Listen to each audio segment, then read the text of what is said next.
Muli niyang ipinatawag ang wand na si Sparrow. Pagkatapos ay kalmado niyang sinabi, kung talagang hindi naniniwala si Sparrow sa kanyang kakayahan, bakit hindi na lang sila magpustahan? Bahagyang natigilan si Sparrow sa mungkahing iyon. Ngunit makalipas ang ilang sandali, napangiti ito, sinabi nitong wala naman itong tutol. Sa katunayan, baka ang pustahang iyon pa ang maging munting libangan na makapagpapawi ng matagal na nitong pagkabagot.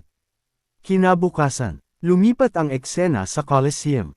Matapos muling magkaroon ng sigla si Sparrow dahil sa kanilang pastahan, sa wakas ay nagsimula na ang laban na matagal nang hinihintay ng lahat. Malakas na sumigaw ang commentator. Sa mundong ito, lakas lamang ang siyang katotohanan. Hinihikayat niya ang lahat ng gladiator na sakupin ang mundo gamit ang sarili nilang kapangyarihan.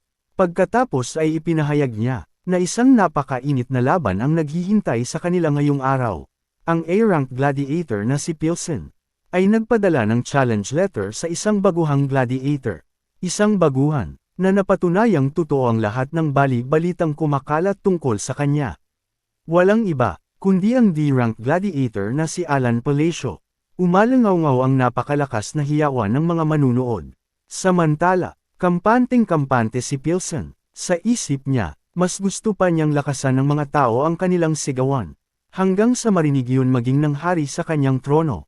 Para kay Pilsen, ang laban na ito ang pinakamalaking pagkakataon sa buong buhay niya.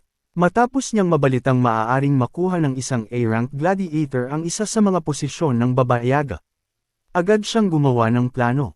Kailangan lamang niyang talunin si Alan Palacio. Kapalit nito, makukuha niya ang kasikatan at prestihiyong matagal na niyang minimithi. Nag-uumapo ang fighting spirit ni Pilsen. Inaamin niyang malakas si Alan. Ngunit matapos niyang siyasatin ang lahat ng impormasyong makukuha niya, naniniwala siyang malaki pa rin ang tsansa niyang manalo. Ilang sandali pa, muling sumigaw ang commentator. Opisyal nang nagsimula ang laban. Agad na pinalawak ni Alan ang kanyang S-domain. Sa isang iglap, nababalot nito ang buong paligid. Mabilis namang sinuri ni Pilsen ang sitwasyon. Ayon sa lahat ng impormasyong nakalap niya, ang pinakamalakas na mahika ni Alan ay Ice Magic. At sa pagkakaalam niya, kailangang dumaan muna sa incantation ang bawat spell. Higit pa roon, ang pinakamalaking kahinaan ni Alan ay ang kanyang pisikal na kakayahan. Malayo raw ito sa antas ng isang tunay na mandirigma. Biglang nagliyab ang buong katawan ni Pilsen. Nagngangalit na apoy ang bomb-alot sa kanya.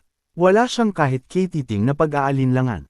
Bilang miyembro ng Flembis tribe, ang pagkontrol sa apoy ang kanyang pinakadalisay na talento. Agad niyang sinubukang duminahin ang laban gamit ang nagngangalit niyang apoy. Isang manipis na ngiti ang lumitaw sa kanyang mukha. Sigurado siyang, hinding-hindi matatalo ng Ice Magic ni Alan ang kanyang apoy. Lalo na't likas na magkasalungat ang dalawang elementong iyon. Sa sumunod na sandali, parang kidlat na sumugod si Pilsen. Nakahugot ang dalawa niyang espada.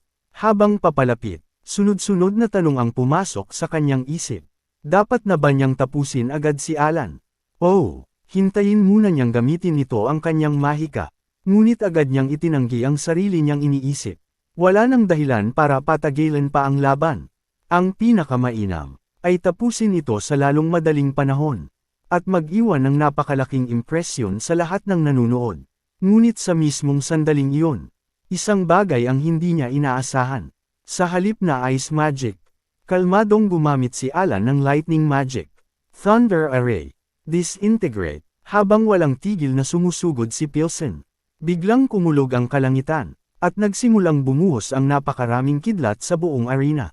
Pagkakita rito, napangiti si Pilsen. Tama ang kanyang hinala, hindi ginagamit ni Alan ang kanyang pinakamalakas na elemento. Para sa kanya, mas kapanapanabot panoorin ang laban kapag kapansin-pansin ang mga spell. Ngunit, ang mahikang hindi pangunahing espesyalidad ng isang salamangkero, ay siya ring pinakamahirap hulaan. Agad na iwinasiwas ni Pilsen ang kanyang dalawang espada. Sa isang iglap, binalot ng naglalagablab na apoy ang magkabilang talam. Habang abala pa si Alan sa pagbigkas ng kanyang spell, balak niyang tapusin ang laban sa iisang nakamamatay na hiwa. Ngunit muli siyang nagulat, dahil ipinagpatuloy ni Alan ang susunod na frasa, Mel. At sa mismong sandaling iyon, biglang nagsimulang matuno ang katawan ni Alan. Unti-unti itong naging isa sa mga kidlat na umiikot sa kanyang paligid. Sa loob lamang ng isang iglap, nagningning ang buong katawan niya sa matangkad na bughaw na liwanag. The flow of all things. Thunder God form. Sa sandaling iyon, ganap na nagbago ang anyo ni Alan. Tila ba isa na siyang ganap na bagong nilalang. Naging halos transparent ang kanyang katawan, habang walang tigil na dumadaloy ang nagngangalit na kidlat sa kanyang buong anyo. Mistulang isa na siyang tunay na Diyos ng kidlat. Maging ang kanyang buhok, unti-unting naging puting-puti, isang malinaw na patunay, na umabot na sa panibagong antas ang kanyang kapangyarihan. Walang pag-aalinlangang ibinagsak ni Pilsen ang kanyang mga espada. Sumabog ang napakalakas na puwersa. Ngunit, madali lamang itong naiwasan ni Alan. Kumilos siya na kasambilis ng isang kidlat. Tanging bakas lamang ng liwanag ang naiwan sa kanyang dinaanan. Hindi makapaniwala si Pilsen. Hindi niya inakalang maiiwasan ni Alan ang kanyang pag-atake ng ganoon kadali. Lumaki ang kanyang mga mata.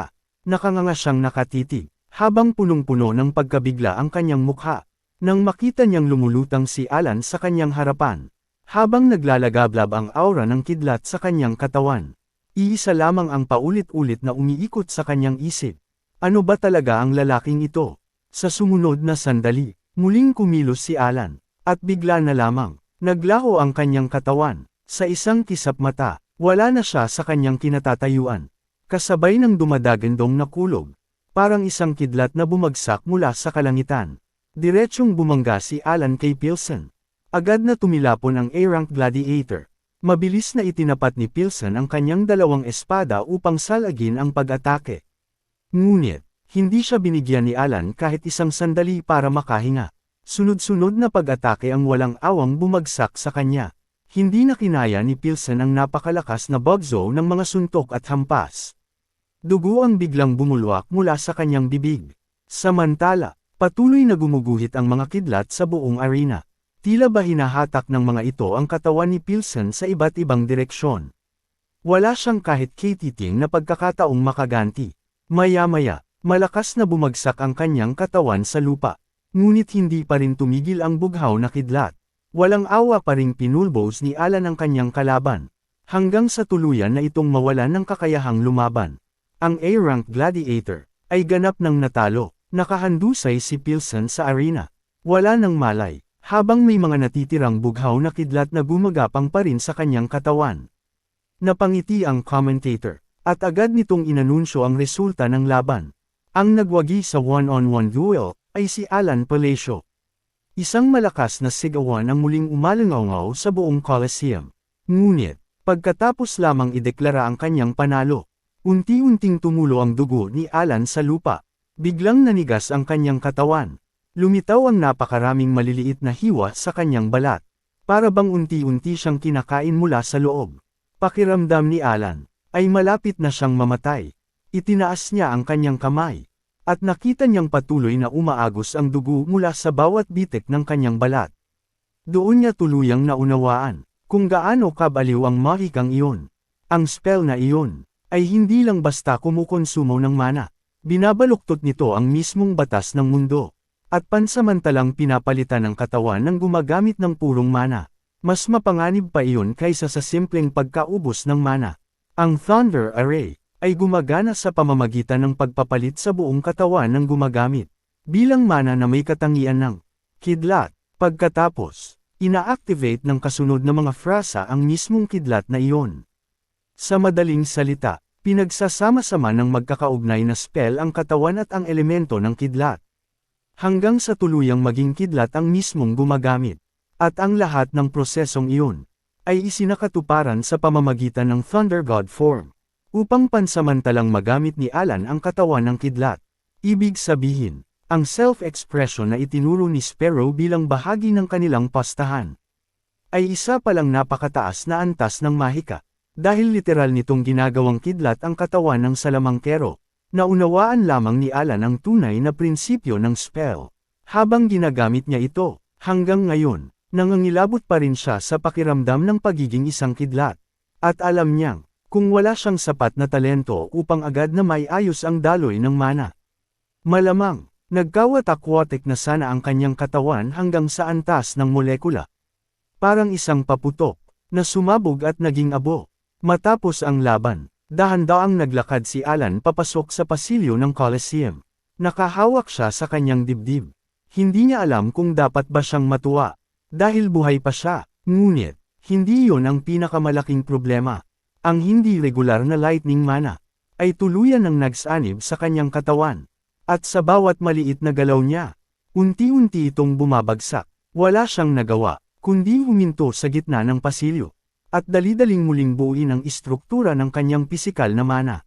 Kahit nagtagumpay siya, isang napakasakit na kirot ang agad na kumalat sa kanyang buong katawan.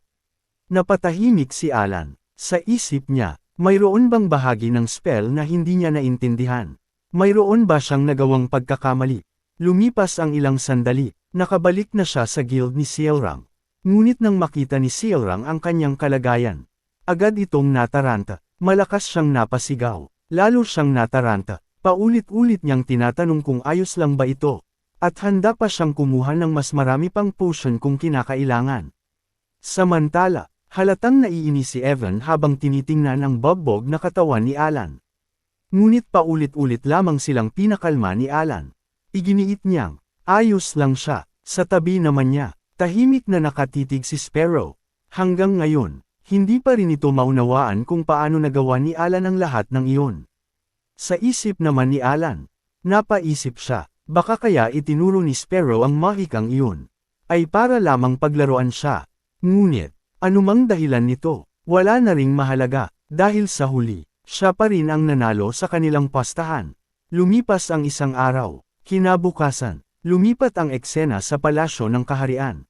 Sa wakas, dumating na roon ang karwahe ni Alan. Pagkababa niya, agad siyang nagpasalamat kay Sealrang, dahil sa lahat ng tulong na ibinigay nito. Dahil kay Sealrang, mas mabilis niyang natapos ang lahat ng kanyang mga kailangang asikasuhin. Sa isip ni Alan, kahit isa na siyang A-rank gladiator, hindi pa rin sana siya papayagang makapasok sa treasury hanggang sa susunod na linggo. Hindi niya akalain, ganoon kalaki ang impluwensya ng babayaga. Samantala, hindi umaalis sa tabi niya si Sealrang. Buong sigla nitong sinabi, na handa siyang tulungan si Alan sa kahit anong mangyari. Sa kabilang banda, nakahiga lamang si Sparrow sa tabi ni Alan. Tila may gusto itong sabihin. Agad namang nagpadaloy ng mana si Alan papunta sa wand. Naalala niyang sinabi noon ng isang Draconian, na maaari silang mag-usap ni Sparrow sa pamamagitan ng pagkonekta ng kanilang mana. Kaya naman, agad niyang tinanong si Sparrow, nakalimutan mo na ba ang pastahan natin? Ngunit bago pa ito sumagot, nahihiyang humingi muna ng pahintulot si Sparrow. May gusto raw muna itong itanong. Nais nitong malaman, kung balak bang manahin ni Alan ang lahat ng kapangyarihan nito. At may halong pang-aasar pa. Iminungkahi nitong gumawa sila ng Master at Disciple contract. Pagkarinig niyon, napabuntong hininga si Alan. Pakiramdam niya, lalong lumaki ang problema. Ipinaalala niyang, napag-usapan na nila iyon kahapon. At sa ngayon, hindi pa talaga siya handang gawin iyon. Ngunit puno ng sigla si Sparrow. Iginiit nitong, ito na ang pinakamagandang pagkakataon. Agad naman itong tinitigan ni Alan. At walang emosyon na nagtanong, pwede pa bang magsalita ng ganyan ang natalo sa pastahan? Biglang nagbago ang tono ni Sparrow. Agad nitong tinawag si Alan na, Master, halos nagmamakaawa itong pakinggan muna ang paliwanag nito. Ipinaliwanag ni Sparrow, na ang law of conceptualization na taglay niya, ay napakalakas, kahit pa maipasa ito sa maraming henerasyon, o pagsamahin pa ng iba pang makapangyarihang salamangkero, madali pa rin silang matatalo ni Alan. Napaisip si Alan, para sa kanya, walang problema ang matuto ng ganoong mahika. Ngunit, ang paggawa ng Master at Disciple contract, ay tila napakadelikado. Naalala niya ang mga kwentong minsang sinabi ng Draconian. Ayaw niyang basta na lamang gumawa ng kontrata, nang hindi niya alam ang magiging kapalit nito. Matapos mag-isip ng mabuti, kalmado niyang sinabi, dahil hindi pa nga siya nakakatanggap kahit kititing na conceptualization. Imposibleng mamana niya ang kapangyarihang iyon. Agad namang sumagot si Sparrow. Sinabi nitong, simula pa lang ay inamin na nitong hindi rin ito alam ang sagot sa bagay na iyon. Pagkatapos, humingi ito ng paumanhin, ngunit umiling lamang si Alan. Ayon sa kanya, Walang dahilan para humingi ng tawad si Sparrow. Baka siya lang talaga ang masyadong bobo para maging kahalili nito. Pagkarinig niyon, biglang natigilan si Sparrow. Naalala nitong, minsan na rin niyang tinawag na bobo si Alan. Sa isip nito, napabuntong hininga na lamang siya. Grabe, napakatagal talagang magtanim ng sama ng loob ng taong ito. Kailangan niyang magpigil. Kung hindi, baka muli na naman siyang matalo sa usapan. Matapos ang maikling pag-uusap, masayang niyaya ni Sealrang si Alan na pumasok na sa loob ng palasyo. Samantala, kumaway lamang si Evan, at pinaalalahanan silang mag-ingat sa kanilang paglalakbay. Pagpasok nila, agad silang humarap sa hari ng kolonya. Magalang na yumuko si Alan, at nagpakilala bilang isang gladiator. Kasabay nito, hiniling niyang makaharap ang hari. Pinag-angat naman siya ng hari ng kanyang ulo, at sinabi, nakarapat dapat siyang tumayo sa kanyang harapan. Dahil napatunayan na niya ang kanyang lakas. May ngiti sa labi ng hari. Sinabi nitong, talagang kahanga-hanga ang laban ni Alan Palacio. At labis siyang nasiyahan sa ipinakita nitong kakayahan. Ang lalaking iyon, ay walang iba kundi ang hari ng kolonya. Carmaxes ay, pagkatapos ay tinanong ni Carmaxes, kung nais bang pumasok ni Alan sa treasury. Agad namang tumanggo si Alan. Ipinaliwanag ni Carmaxes, na may karapatan siyang kunin ang anumang kayamanang nais niya. Dahil para sa kanilang kolonya, ang mga mandirigmang tunay na napatunayan ang kanilang lakas lamang. Ang karapat-dapat na magbukas ng treasury. At iyon, ang tradisyong matagal nang sinusunod ng kanilang kaharian. Pagkarinig niyon, magalang na yumuko si Alan. At taos-puso siyang nagpasalamat. Pagkatapos, lumapit si Carmaxes. Bahagya itong yumuko kay Alan.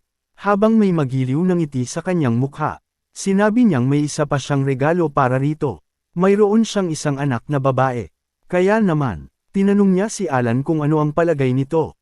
Pagkarinig sa sinabi ng hari, napaisip si Alan. Sa isip niya, marahil ay ipinagmamalaki lamang ni Carmaxes ang kanyang anak. Bilang isang ama, naiintindihan niya ang damdaming iyon. Ngunit sa kabilang banda, labis din siyang nalito. Hindi niya maintindihan kung bakit bigla na lamang siya inalok ng ganoong bagay. Bahagyang natawa si Carmaxes. Pagkatapos ay sinabi nitong, nasa kay Alan ang buong desisyon. Kung tatanggapin man niya, o tatanggihan, wala siyang magiging pagtutol. Kaya pinayuhan niya si Alan. Napag-isipan muna itong mabuti. Matapos iyon, iniutos ni Carmaxes sa kanyang tauhang si Maxim. Nasamahan si Alan papunta sa treasury. Agad namang yumuko si Maxim. At magalang niyang pinasunod si Alan. Ilang sandali pa, dumating sila sa harap ng isang napakalaking gintong pinto. Dahan-dahan itong bumukas, at bumungad ang napakalawak na treasury. Pumasok si Alan sa loob kasama si Maxim. Ipinaalala ni Maxim, na iisa lamang ang maaaring kuning item ni Alan. At umaasa siyang walang magiging problema habang nasa loob sila. Tumanggo si Alan. Ipinaalam niyang naiintindihan niya ang mga patakaran. Sa isip niya, sigurado siyang marami nang nagtangkang gumawa ng kalokohan sa lugar na iyon noon. Agad niyang sinimulang hanapin ang tunay niyang pakay. Naaalala pa rin niya kung saan nakalagay ang item. Ngunit, medyo malabo na ang kanyang alaala. Kaya naglibot siya sa buong silid. Mahigit 30 minuto rin siyang naghanap. Hanggang sa wakas, natagpuan niya ang hinahanap. Ang contract token of the Bland One. Naroon pa rin ito sa dati nitong pwesto. Bahagyang napangiti si Alan. Sa tingin niya, karamihan sa mga tao ay iisipin isa lamang itong pangkaraniwang palamuti. Matapos makuha ang gusto niyang item, agad siyang lumabas ng treasury. At ipinakita ito kay Maxim. Ngunit habang naglalakad, patuloy pa rin siyang nag-iisip. Paano niya kaya tatanggihan ang alok tungkol sa anak ng hari? Nang hindi ito magdudulot ng hindi pagkakaunawaan. Napabuntong hininga na lamang siya. Sa mga sandaling iyon, ang gusto lang talaga niya ay makauwi na. Ilang sandali pa, bumalik na siya sa pangunahing bulwagan. Pagkakita sa kanya, masayang kumaway si Sealrang. Maluwag ang ngiti nito habang sinalubong ang kanyang pagdating. Samantala, ibang-iba naman ang ekspresyon ni Carmaxes. Kahit nakangiti ito, halatang pilit lamang ang ngiting iyon. At tila may mabigat itong iniisip. Napansin agad iyon ni Alan. Pakiramdam niya, may kakaibang atmosfera sa loob ng silid. Gayunpaman, sumunod pa rin siya sa tamang protocol. Magalang siyang yumuko sa hari. Dahil matapos ang opisyal na pagpupulong. At matapos pahintulutang kumuha ng kayamanan. Nararapat lamang na magpasalamat siya. Kaya agad niyang ipinahayag ang kanyang taos-pusong pasasalamat. Sa kabutihang loob ni Carmaxes. Pagkatapos ay ngumiti ang hari. At sinabi niyang maaari na silang magpaalam. Idinagdag pa nito, na biro lamang ang sinabi niya kanina tungkol sa kanyang anak. Kaya hindi na kailangang seryosohin pa iyon ni Alan. Pagkarinig niyon, maluwag na nakahinga si Alan. Agad siyang nagpaalam, at umalis sa palasyo kasama si Seilram. Hindi niya talaga inaasahan, na ganoon lamang kabilis matatapos ang kanyang pakikipagkita sa hari. Pagkalabas nila ng palasyo, may isang tanong na agad pumasok sa isip ni Alan. Lumingon siya kay Seilram, at nagtanong, bakit hindi man lang ito nagpakita ng paggalang sa hari? Hindi ba yun magiging problema? Ngumiti lamang si Seilram, at walang pag-aalinlangang sumagot, dahil siya ang unang babayaga. Maaari niyang gawin ang anumang gusto niya. Muli na namang napaisip si Alan. Pagkatapos ay nagtanong ulit siya, ano ba ang pinag-usapan nila ng hari habang wala pa siya? Walang pag-aalinlangang sumagot si Seilram. Aniya, nagkwentuhan lamang sila tungkol sa pagkain. At sa iba pang mga pangkaraniwang bagay na dapat pagtuunan ng pansin. Sa madaling salita, karaniwang usapan lamang iyon. Matapos sabihin iyon, lumingon si Seilram kay Alan. At ipinakita ang kanyang napakatamis na ngiti. Ngunit, lalo lamang nalito si Alan. Sa isip niya, siya lang ba ang nag-iisip ng ganoon?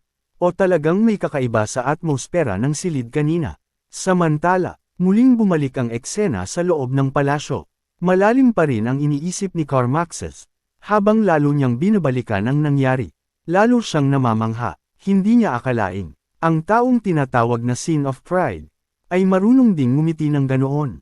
Ngunit, sa mismong sandaling umalis si Alan, agad ding nagbago ang ekspresyon ni Seilram. Bumalik ito sa dati nitong malamig na personalidad. At higit pa roon, sa likod ng kanyang walang pakialam na mukha, muling bumalik ang nakakatakot na bloodlust ni Seilram. Isang nakapangangilabot na presyon, na tila walang alam na takot. Kitang-kita ni Carmaxes ang malaking pagbabago nito. Alam na rin niyang, si Alan ang taong nagligtas kay Seilram. Ngunit, kahit kailan, hindi niya naisip na susunod si Seilram kay Alan ng ganoon kalayo.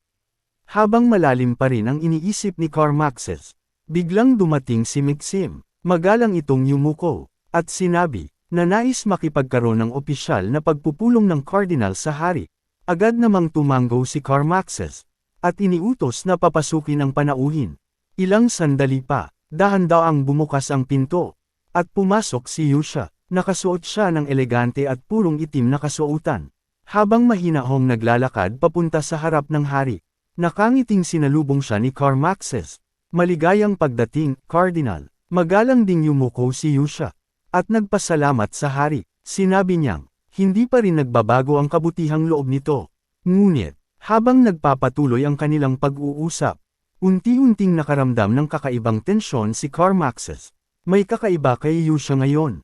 Wala na ang dati nitong mainit at magiliw na ngiti. Ang natitira na lamang, ay isang malamig na ekspresyon.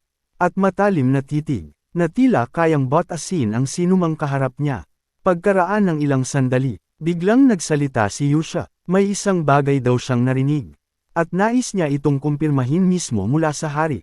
Kaya bago pa siya magpatuloy, magalang muna siyang nagtanong, Mahal na hari, maaari ko po ba kayong tanungin ng isang bagay? Lumipas ang ilang oras, natapos din ang pagpupulong ni Carmaxes at Yusha. Malalim na ang gabi, mag-isa pa ring nakaupo si Carmaxes sa kanyang trono. Napabuntong hininga siya, sa isip niya. Napakagulo ng mga nangyari sa araw na iyon. Una, si Seilram. Pagkatapos, si Yusha. Pinagdugtong-dugtong niya ang lahat ng nangyari. Si Seilram, na noon ay halos palaging sumusunod sa mga alituntunin kahit kakaiba ang ugali, ay ngayon, hayagan ng ipinapakita ang kanyang pagiging laban sa kaharian. At wala man lang itong balak itago iyon. Ngunit wala ring sino man ang may lakas ng loob upang pagsabihan siya. Dahil sa 5 upuan ng babayaga, 2 pa lamang ang bakante. At napakahalaga ng kapangyarihang iyon para sa kolonya. Kaya mula pa sa simula, balak na ni Carmaxes na magkaroon ng utang na loob si Seilram sa kaharian. upang mapanatili ang mabuting relasyon sa hinaharap. Ayon sa plano niya, kahit tanggihan man ni Alan ang alok na kasal, makakaramdam pa rin ito ng utang na loob sa kaharian. Ngunit kung tatanggapin naman ni Alan, ang hindi mapigil ang unang babayaga, ay magkakaroon din ng koneksyon sa kanya. At para kay Carmaxes, ang pagkakaroon ng impluensya sa unang babayaga, ay napakalaking pakinabang. Samahan pa iyon ng pagkakaroon ng isang napakalakas na manugang. Isa na iyong napakalaking bonus. Ngunit, nagbago ang lahat, dahil nalaman niyang, napakalapit pala ng ugnayan ni Alan kay Yusha ng Holy Kingdom. At dahil doon, ang alok na kasal, ay maaari pang magdulot ng hindi inaasahang problema. Higit pa roon, may isa pang bagay na lalo niyang ikinabahala. Kamakailan lamang, may hiling ang Cardinal na hindi niya maaaring tanggihan. Kinailangan pa niyang ipakita ng hayagan ang mga kayamanan sa treasury. Dahil napakahalaga ng suporta ng Holy Kingdom para sa kanyang kaharian. Alam ni Carmaxes, na mahalaga ang tradisyon, ngunit, mas mahalaga ring mapanatili ang matatag, na alyansang pampulitika. Kaya noon, akala niya ay papunta na sa magandang direksyon ang lahat. Ngunit, gumuho ang lahat ng inaasahan niya. Nang dumating si Yusha, hanggang ngayon, hindi pa rin niya makalimutan ang ekspresyon nito. Ang ngiting palaging nakikita niya noon, ay bigla na lamang nawala. Ang pumalit, ay isang napakalamig na titig. Isang titig, na halos magpahinto sa tibok ng kanyang puso. At pagkatapos, isang tanong lamang ang ibinato ni Yusha. Nag-alok ba kayo ng isang bagay kay Alan Palacio? Isang tanong na tila simpleng pakinggan. Ngunit ang paraan ng pagtitig ni Yusha, ay sapat upang pilitin siyang magsabi ng buong katotohanan. Sa tuwing naaalala ni Carmaxes ang tagpong iyon, hindi niya mapigil ang manginig. Iisa lamang ang tanong na umiikot sa kanyang isip. Sino ba talaga si Alan Palacio? Samantala, lumipat ang eksena kay Alan. Malamig ang kanyang titig habang nakatingin sa Sparrow. Dala-dala niya ang wand, papunta sa isang lugar, at habang papalapit sila, sunod-sunod na nagmamakaawa si Sparrow, na ilabas na siya roon. Ngunit, hindi man lang huminto si Alan. Papasok siya sa sinaunang lungsod ng Kaara. Umaasa siyang, sa pagkakataong ito, magkakaroon na sila ng maayos na pag-uusap ni Draconia. Lumipas ang ilang sandali. Sa wakas, nakarating siya sa pinakasentro ng tore. Naroon na si Draconia, tila matagal na nitong hinihintay ang kanyang pagdating. Pagkakita pa lamang sa kanya, agad na nagsalita si Alan. Ipinaalala niyang, may kasunduan silang dalawa. Pagkarinig niyon, napailing lamang si Draconia, at umiwas ng tingin. Habang may bahagyang ngiti, sinabi nitong, napakaganda talaga ng memorya mo. Pagkatapos, itinuro niya si Alan, at may halong pagkainis na sinabi, Master, kontento ka na ba ngayon?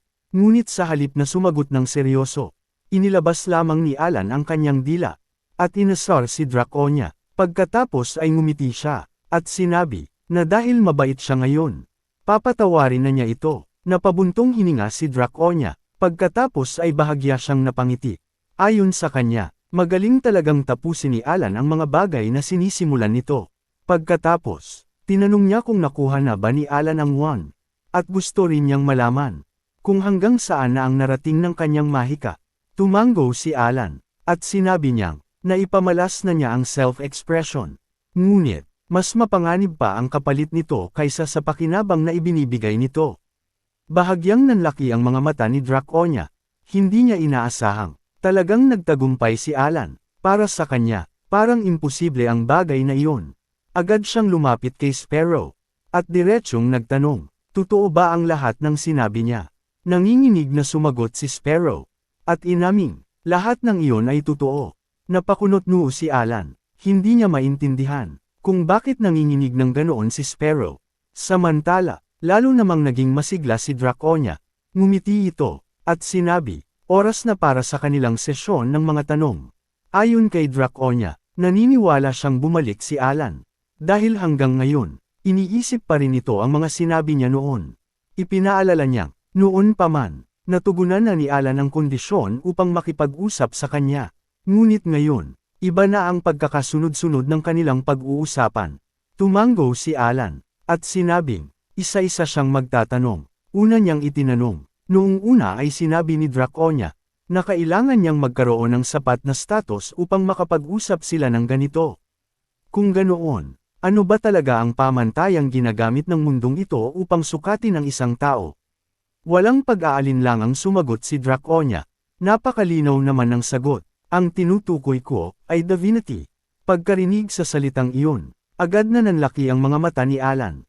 Doon niya naalala na ang tanging status na alam niya noon ay ang divine status. Kaya hindi man lang sumagi sa isip niyang may iba pa palang posibilidad. At ngayon, napagtanto niyang matagal na pala niyang hindi pinansin ang bagay na iyon. Hindi niya maintindihan kung bakit siya nagkaroon ng divinity. Wala siyang nakikitang dahilan. Kahit sa mundo ng psychedelia, kahit mapatay pa ng isang player ang isang Diyos, itinakda ng batas ng mundong iyon, na imposibleng maaga ng player ang divinity ng napatay na Diyos. Matapos pag-isipan ng lahat, sinabi ni Alan kay Draconia, na ang pagkatalo sa Outer God, ay hindi dapat nagbibigay ng divine status. Tumango si Draconia, at sinabing, tama ang sinabi niya, ngunit, may isang kondisyon, totoo lamang iyon, kung ang pumatay sa Diyos, ay isang ordinaryong tao, lalo pang nalito si Alan. Agad siyang nagtanong, kung ganoon, bakit nagkaroon ako ng divinity? Tao rin naman ako, sa halip na sumagot agad. Ibinalik ni Draconia ang tanong, bakit ka ba sigurado na imposibleng maabot iyon ng tao? Pagkatapos ay siya na rin ang sumagot. Ayon sa kanya, hindi naaabot ng tao ang divinity, dahil wala silang sisidlang kayang maglaman ng ganoong kapangyarihan. At ang sisidlang iyon, ay paniniwala, para sa isang taong tulad ni Alan. Iyon na ang pinakasimpleng paliwanag. Napakunot-noo si Alan, hindi niya maintindihan, kung paano magkakaroon ng divinity ang isang tao dahil lamang sa paniniwala. Ngunit, kalmadong sinabi ni Draconia, na iyon mismo ang nangyayari kay Alan ngayon. Kung wala siyang divine status, hindi sana niya kayang humarap kay Draconia, ni makipag-usap dito, ngunit dahil mayroon na siyang sapat na divinity, upang makabuo ng maliit na bahagi ng divinity, nagagawa na ni Draconia na turuan siya, at ipaliwanag kung paano haharapin ang mga Outer God. Lalo lamang nalito si Alan. Sa isip niya, mayroon bang taong may pananampalataya sa akin? Imposibleng mangyari iyon. Hindi naman maniniwala ang mga tao sa kanya, dahil lamang sa pagiging sikat niya. Pakiramdam niya, may napakahalagang bagay pa siyang hindi alam. Matapos mag-isip, muli siyang nagtanong, kung ganoon, paano nga ba gumagana ang mundo ng mga Diyos? Ang mga Diyos ay nakakakuha ng kapangyarihang tinatawag na authority sa pamamagitan ng kanilang divinity. Kung ganoon, magkakaroon din ba ako ng sarili kong authority? Natahimik si Draconia. Tila pinag-isipan muna nito ang isasagot. Pagkaraan ng ilang sandali, kalmado itong nagsalita. Ayon sa kanya, ang divinity ni Alan ay nasa antas pa lamang ng maliliit na Diyos, na namumuhay sa mga liblib na hangganan ng mundo. Pagkarinig niyon, napabuntong hininga si Alan. Ibig sabihin, isa lang pala akong maliit na Diyos. Doon niya lang nalaman, na may iba't ibang antas din pala ang divinity. At lalo siyang nagtaka. Dalawa na ang Outer God na natalo niya. Sa tingin niya, sapat na sana iyon upang umabot siya sa mas mataas na antas. Ngunit umiling si Draconia, ipinaliwanag nitong, ang pagpuksa sa isang Diyos, ay hindi nangangahulugang nasipsip mo na ang lahat ng divinity nito. Ang nagawa lamang ni Alan, ay pansamantalang burahin ang kanilang pag-iral, at ang dahilan kung bakit nagawa niyang talunin ang dalawang Outer God, ay dahil minana niya ang kanilang will. At ang kanilang status, biglang nanlaki ang mga mata ni Alan. Unti-unti na niyang nauunawaan ang paliwanag ni Draconia.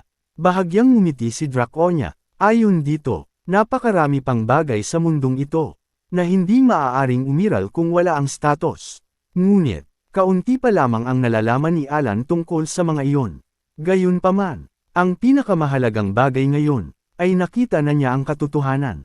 Matapos ang paliwanag, muling tumingin si Draconia kay Alan. May iba ka pa bang gustong itanong? Walang pag-aalinlangan. Isa-isang inilabas ni Alan ang mga tanong na matagal na niyang inihanda. Una, ano ba talaga ang ibig sabihin ng magmana ng will? Ikalawa, ano ang tunay na pangalan ng Outer God? Ikatlo, ano ang nangyari sa divinity at mystery ni Great God na nakalimutan ng mundo? At ikaapat, Ano ang nakasulat sa batong nasa dulo ng kuta? Ngunit, hindi nakuha ni Alan ang mga sagot na inaasahan niya. Sa bawat paliwanag ni Draconia, tila may bahagi itong sadyang itinatago. Parang may hangganan ang lahat ng maaari nitong sabihin. Sa huli, isa pa ang itinanong ni Alan. May silbi ba talaga ang status na ito? Tumango si Draconia. Siyempre, hindi kailanman naging walang silbi ang status. Ipinaliwanag nitong, lahat ng tanong ni Alan ay konektado sa iisang katotohanan. At sa puntong ito, dapat ay nagsisimula na niyang maunawaan ang lihim na nakatago sa loob ng abis. Ayon kay Draconia, ang pagkaunawang iyon lamang ay higit pa sa sapat. Napakunot noo si Alan, hindi niya maintindihan kung ano ang tinutukoy nitong abis. Kaya muli siyang nagtanong, iyon ba ang dahilan kung bakit hindi mo masabi ng direkta ang lahat? Bahagyang tumango si Draconia. Sa ngayon, hindi pa siya maaaring magsalita ng tahasan tungkol sa nakaraan. Dahil, may isang nilalang na patuloy na nagmamasid sa kailaliman ng ganap na kadiliman. Kung saan walang kahit katiting na liwanag. May mga nilalang na patuloy na kinakain ang mismong ugat ng kasaysayan. Sinisikap nilang ilibing ang nakaraan sa kailaliman ng abis, at ang mga nilalang ding iyon ang nagdala ng katapusan sa panahon ng mga Diyos. Dahil doon, hindi maaaring ibunyag ni Draconia ang buong katotohanan. Marahang tumango si Alan. Ngayon, mas naunawaan na niya ang nais ipahiwatig ni Draconia. Pagkatapos, lumapit si Draconia at iniabot kay Alan ang isang kwintas. Ipinagbili nitong dalhin ang item na iyon sa pinakamatandang mermaid na naninirahan sa kahabaan ng hilagang baybayin. Ayon kay Draconia, ang mermaid na iyon ang magiging gabay ni Alan sa susunod niyang paglalakbay. Magalang na nagpasalamat si Alan at sinabi niyang agad siyang pupunta roon. Ilang sandali niyang pinagmasdan ang kwintas. Sa isip niya, sakto ang pagkakataon dahil kailangan din naman niyang pumunta sa Raxes upang alisin ang selyo ng relic. Bago tuluyang umalis, muli siyang lumingon kay Draconia. Naalala niya ang sinabi noon ni Wicked One. Tila kinilala na raw siya ng Black at Blue. Kaya gusto niyang tiyakin kung totoo nga ba iyon. Natahimik si Draconia. Matagal nitong minasdan si Alan. Pagkatapos ay ngumiti ito at sinabing, maaari na niyang isipin na tunay ngang kinilala na siya ng Great Guard. Ngunit bago tuluyang umalis si Alan, may isa pang alok si Draconia. Paano kung ipagkatiwala mo muna sa akin ang wand na iyan? Ipinapangako kung ibabalik ko ito makalipas ang 2 taon. Pagkarinig sa alok na iyon, biglang nanginag sa takot si Sparrow. Kalmado namang ipinaliwanag ni Draconia na balak nitong gawing mas kapaki-pakinabang pa ang wand. Bukod pa roon, kailangan din itong mag-ipon ng sapat na kapangyarihan para sa susunod nilang pag-uusap. Walang pag-aalinlangan, masayang iniabot ni Alan ang wand. Ngunit halos maiyak si Sparrow. Nanginginig nitong sinabi na mas gusto nitong manatili sa tabi ni Alan upang patuloy pa rin niya itong matulungan. Subalit, tila walang narinig si Alan. Binaliwala lamang niya ang pagmamakaawa ni Sparrow at naghanda ng magpaalam. Ngunit bago pa siya makaalis, pinigilan siya ni Draconia. Bahagya itong ngumiti at sinabi, dahil hindi niya alam kung kailan sila muling magkikita. May isa pa siyang gustong sabihin tungkol sa mahikang ginagamit ni Alan. Matapos ang maikli nilang pag-uusap, natapos na rin ang pakay ni Alan kay Draconia. Agad siyang lumabas sa mga guho. Pagdating niya sa labas, tinawag niya sina Evan at Sealram at nagtanong, matagal ba kayong naghintay? Ngunit ang nadatnan niya ay isang tagpong hindi niya inaasahan. Abala ang dalawa sa pagkain ng inihaw na kamote. Kitang-kita ang saya sa mukha ni Sealram habang kumakain. Samantalang si Evan, abala pa ring nagbabalat ng kamote. Habang nakangiting sumisilip kay Alan. Napailing na lamang si Alan. Tila mas lalo pang gumaling ang dalawa. Sa pagre-relax, lumipas ang araw, at dumating ang gabi. Matapos tapusin ang lahat ng kanyang gawain sa kolonya, bumalik si Alan sa guild upang ihanda ang kanilang paglalakbay papuntang Raxes. Magkasamang inayos nina Alan at Evan ang kanilang mga gamit. Pagkatapos ay nagtanong si Alan, kumpleto na ba ang lahat ng kailangan natin? Tumango si Evan, at sinabing, kinabukasan, sabay silang aalis kasama ang isang merchant caravan sa hilagang tarangkahan ng kolonya. Umiiyak si Sealrang na parang bata. Walang tigil itong kamakaway, at paulit-ulit na nagpapaalala kay Alan. Huwag mong kalimutang bigyan ako ng autograph. Samantala, napakamot na lamang ng ulo si Evan. Habang si Alan, nakatayo lang, at litong-lito sa nangyayari. Sa sandaling iyon, dumating si Yusha, lumapit siya kay Alan, at masayang sinabi, na natutuwa siyang naabutan pa niya ito bago umalis. Kalmadong ngumiti si Alan. Ayon sa kanya, akala niya ay napakaabala ni Yusha, kaya balak na lamang sana niyang magpadala ng sulat. Nagpasalamat din siya, dahil naglaan pa ito ng oras upang puntahan siya. Ngunit lalo siyang nagulat, nang makita niyang dumating din si Carmaxes, hanggang sa mismong hilagang tarangkahan. Ngumiti ang hari, at sinabing, nais lamang niyang ihatid si Alan bago ito umalis. Biglang lumingon si Yusha kay Carmaxes, at may banayad ng ngiti itong nagsabi, na narinig niyang may regalo raw na nais ibigay ng hari. Bahagyang natawa si Carmaxes, at inaming totoo iyon, may personal siyang Reg Along nais ibigay kay Alan. Napakamot si Alan sa batok. Pakiramdam niya, may kakaibang tensyon sa hangin. O baka siya lang ang nag-iisip ng ganoon. Sa isip niya, simple lang naman ang prinsipyo niya. Mas maraming pera, mas mabuti. Ngunit, ang Reg Along nagmumula sa pamilya ng hari, ay hindi basta-basta bagay. Sigurado siyang, may nakatagong layuning pampolitika sa likod nito. Kung normal na sitwasyon lang, agad niya sana itong tatanggihan. Pero ngayon, kinailangan niyang gawin iyon ng napakaingat. Matapos pag-isipan ng lahat, magalang na nagsalita si Alan. Taos puso akong nagpapasalamat, pero pakiramdam ko, sobra ang gantimpalang ito para sa akin. Agad namang umiling si Carmaxes. Ipinaliwanag nitong, ibinibigay niya ang regalo, dahil lamang sa taos puso niyang paghanga kay Alan. Kaya hindi na ito dapat mag-alala. Oh, makaramdam ng obligasyon. Pagkatapos, hinawakan pa ng hari ang kamay ni Alan. At same time na nakiusap, na sana'y tanggapin niya ang regalo. Dahil, nagmula iyon sa kanyang puso. Nang makita ni Alan ang pagiging tapat ng hari, wala na siyang nagawang tumanggi. Ngumiti siya, at buong galak na tinanggap ang regalo. Ilang sandali pa, umalis na ang karwaheng sinasakyan ni Alan. Kasama ang Reg Along na tanggap niya. Habang papalayo ang karwahe, napalingon si Carmaxes kay Yusha. Halatang naguguluhan, at bahagya ring naiinis. Ngunit nanatiling kalmado si Yusha. Ngumiti lamang siya, at sinabing, may kutob siyang, magiging maayos ang lahat ng kanilang magiging negosasyon sa hinaharap. Walang nasabi si Carmaxes, tinitigan lamang niya si Yusha, bago marahang tumanggo, ngunit sa kaibuturan ng kanyang isip, isa lamang ang kanyang nararamdaman. Takot, mula sa araw na iyon. Isinumpa niyang, hinding-hindi na siya gagawa ng anumang maaaring makabangga kay Alan Palacio. Sa sobrang pagod niya, naalala pa niya ang mana herb, na 13 taon na niyang iniwasan. Samantala, lumipat ang eksena kay Alan. Nakasandal siya sa sofa, habang mahigpit na niyayakap ang isang sako ng ginto. Napabuntong hininga siya, sa unang pagkakataon matapos ang napakaraming nangyari. Nakaramdam siya ng kaunting katahimikan. Sa isip niya, baka sapat na ang perang ito, upang mabayaran ang matagal na niyang problema sa pera. Mula sa tapat niya, biglang nagsalita si Evan, Master, gusto niyo ba talaga ng tahimik na buhay? Walang pag-aalinlangang tumanggo si Alan.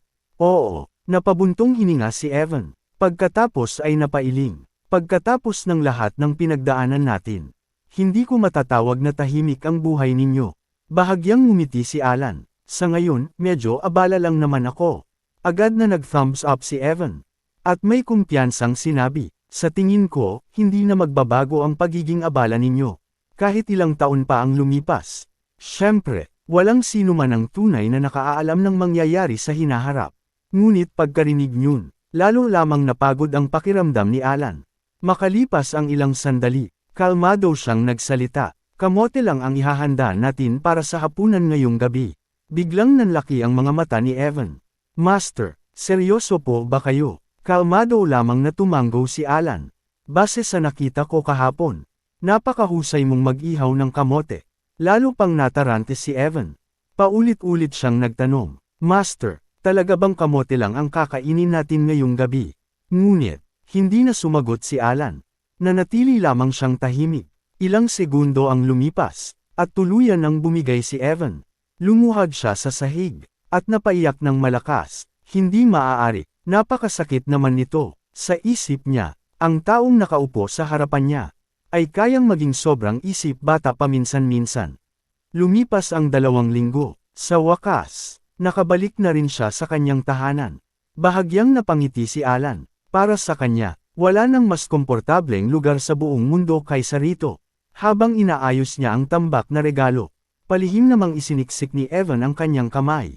At mabilis na kinupit ang isa sa mga regalo. Matapos maayos na maitabi ang lahat ng regalo ng hari, muli na lamang inayos ni Alan ang kanyang mga gamit. Dahil, malapit na silang bumiyahe papuntang Lardania, sakto ring daraan sila malapit sa Raxes. Kaya balak niyang dumaan muna roon. Patuloy na yumandar ang kanilang karwahe. Tinatahak nito ang tahimik na kagubatan, habang marahang umiihip ang hangin, at sumasayaw ang mga dahon ng mga puno. Napansin ni Evan, na tahimik lamang si Alan sa buong biyahe, kaya hindi na niya napigil ang magtanong. Master, napapansin kong mas madalas kayong tulala nitong mga nakaraang araw. May bumabagabag po ba sa inyo? Natahimik si Alan, at muling bumalik sa kanyang isipan. Ang mga huling sinabi ni Draconia, naalala niyang, bago siya tuluyang umalis sa mga guho. Pinigilan siya ni Draconia, at sinabi nitong, may isa pa itong gustong pag-usapan. Tungkol iyon sa mahika ni Alan.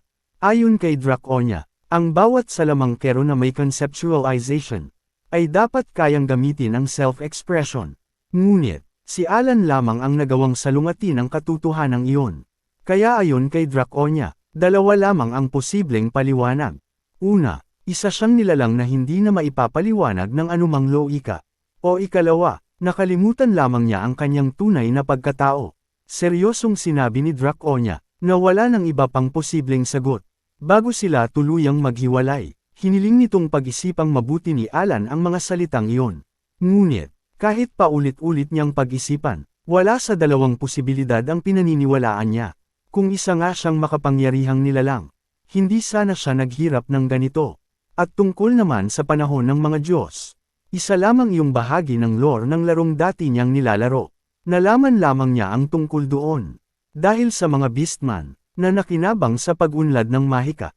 Para kay Alan, ang pinakamahalagang bagay, ay ang malaman ang sariling limitasyon. Marahan niyang ibinaba ang kanyang ulo. Kung talagang may kaugnayan iyon sa mga beastman, dapat sana, namuhay na siya bilang isa sa kanila noon pa man, upang magkaroon ng ganoong alaala. Ngunit, hindi yun ang nangyari, at habang lumilipas ang panahon, lalo lamang dumarami ang mga bagay, na hindi niya maintindihan. Napansin ni Evan ang lalong pagyuko ng kanyang ulo, kaya muli itong nagsalita, Master, ganoon na po ba kabigat ang iniisip ninyo? Kalmadong ngumiti si Alan, at sumagot, darating din ang oras, na kusang masasagot ang lahat ng ito. Sa isip niya, malalaman din niya ang buong katotohanan, kapag nakarating na siya sa abyss. Ngunit bago ang lahat, mas mahalagang tiyakin muna niya, kung totoong ang darating ang krisis sa mundo. Nakitang nalulunod sa pag-iisip ang kanyang amo. Lumapit si Evan, at buong katapatan itong nagsalita. Master, hindi ninyo kailangang pasanin ang lahat ng mag-isa. Nandito po ang inyong tapat na lingkod. Maaasahan ninyo ako anumang oras. Ngunit, sa halip na sumagot, napunta ang tingin ni Alan sa mamahaling lata ng cookies na hawak ni Evan. Walang emosyon niyang sinabi, bagay na bagay sa iyo ang mamahaling cookies na iyan.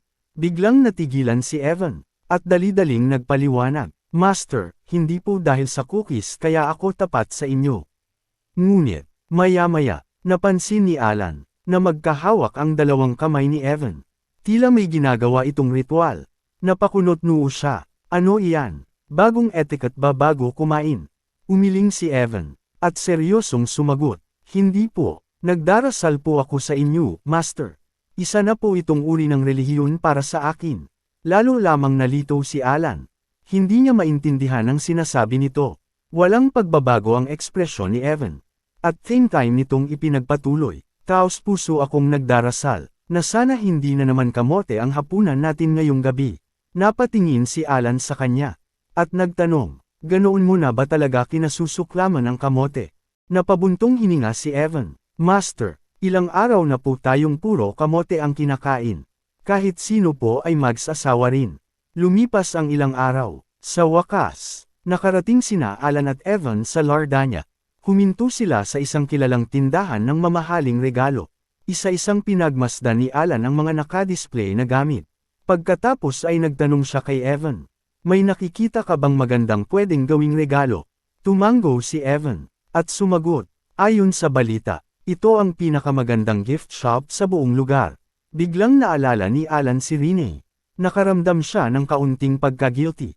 Dahil noong huli silang nagkita, masyado siyang nagmamadali. Kaya wala man lang siyang naibigay na pasalubong para rito.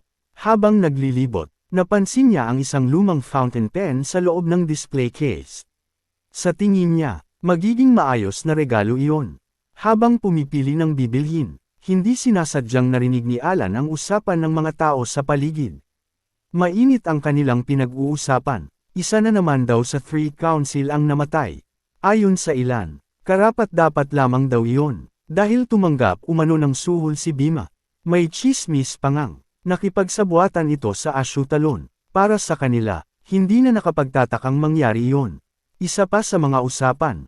Matapos mamatay si Riot, iisa na lamang ang natitirang miyembro ng Free Council. At iyon ay si Rene. Kaya naman, nagkakagulo ang buong lungsod sa iba't ibang espekulasyon. May ilan ang nagsasabing, matagal nang may alitan ang mga miyembro ng Free Council. Kaya posibleng, si Rene mismo ang may kagagawa ng mga pagpatay. Ngunit may isang taong agad tumutol. Rumor lang ang lahat ng iyan. Wala pang anumang ebidensya, subalit, may sumagot agad, pero posible pa rin iyon. Ayon sa balitang narinig nila, pinag-uusapan daw ng mga miyembro ng Free Council. Ang godfather ni Rene. Sa sandaling marinig ni Alan ang pangalang iyon, bigla siyang natigilan. Lumipat ang eksena. Sa kabilang panig, sa isang palasyo ng Caliburn, isang lalaki ang mariing nagnitngit. Punong-puno ng inis ang kanyang mukha. Hindi niya maintindihan kung bakit napakaraming taong humahanga sa baliw na iyon.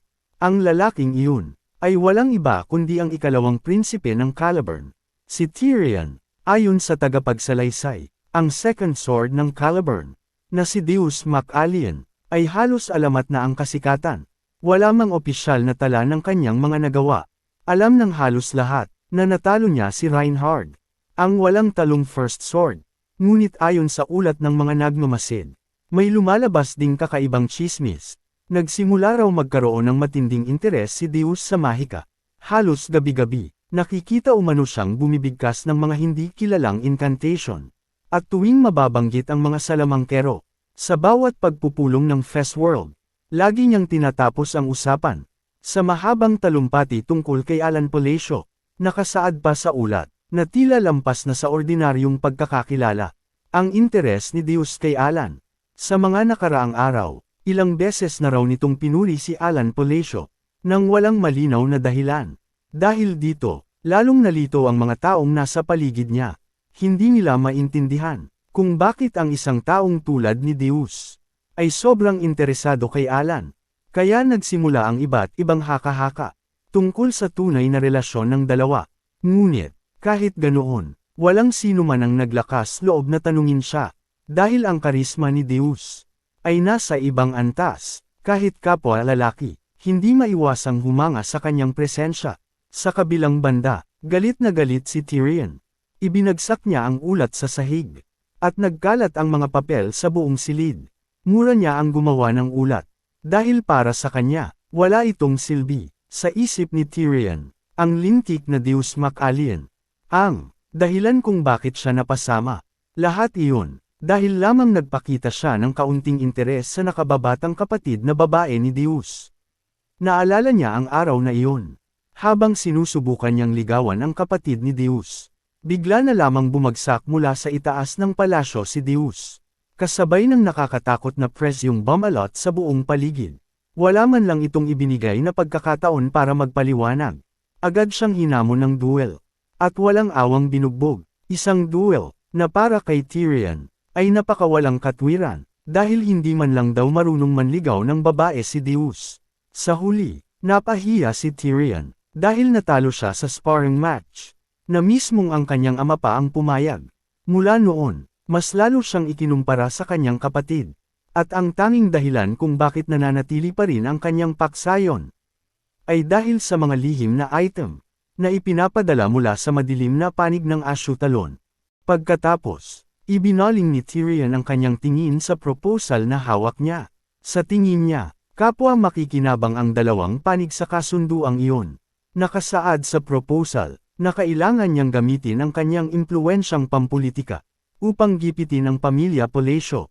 Kapalit nito, makatatanggap siya ng isang artifact na nagmula sa ama ng nagpadala, isang kilalang seeker. Matapos basahin ang buong proposal, napangiti si Tyrion. Para sa kanya, wala siyang dahilan para tanggihan ang alok. Ito na ang perpektong pagkakataon upang durugan ang reputasyon ni Alan, ang lalaking labis na hinahangaan ni Deus. Higit pa rito, may kasama ring impormasyon ang proposal na magbibigay sa kanya ng sapat na dahilan upang idiin ang isang dayuhang maharlika. Dahil dito, mas mababa ang panganib na haharapin niya. Unti-unting lumawak ang ngiti ni Tyrion.